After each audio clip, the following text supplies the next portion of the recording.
పాలకుడు అంటే ఎలా ఉండాలో ప్రజాస్వామ్య దేశంలో చేసి చూపించారు డాక్టర్ వైఎస్ రాజశేఖర రెడ్డి గారు. ప్రతి ఒక్క పేద విద్యార్థి గుండె చప్పుడు దివంగత డాక్టర్ వైఎస్ రాజశేఖర రెడ్డి గారు నేను ధైర్యంగా చెప్పగలుగుతున్నాను.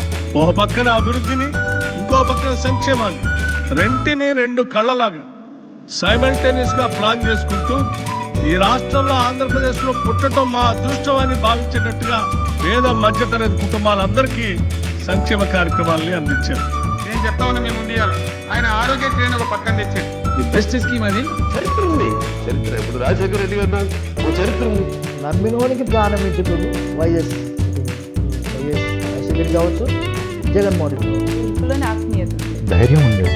తన నమ్ముకున్న వాళ్ళ మనుషుల పట్ల చాలా కన్సర్న్ ఉండే మనిషి లోపల బయట పెట్టే రాజకీయ నాయకుడు. అందుకోసమే రాజశేఖర రెడ్డి ఉన్నంత కాలం కూడా most of the Brahmins voted for Congress party. Not because Brahmins supported Congress party, but because Rajasekhara Reddy was there, people voted for him. And I would say that I would always remember few leaders in my life. One is Vice Rashekar Reddy, and the other leader I would say, who I will never forget. I would say they are the friends of Muslims. ఇంతమంది జీవితాలను మార్చినటువంటి ఒక వ్యక్తి ఇంకా గనక బ్రతికి ఉంటే చాలా మంది జీవితాలలో వెలుగు నింపేవారు. And you miss him.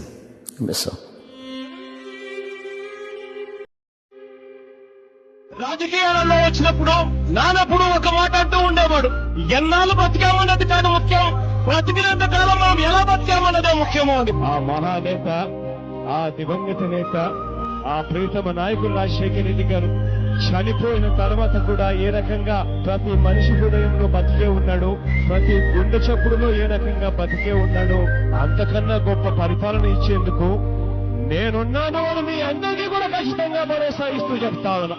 YS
ఇదే నా ఎకనామిక్స్, ఇదే నా పాలిటిక్స్, ఇదే నా తండ్రిని చూసి నేర్చుకున్న హిస్టరీ అని.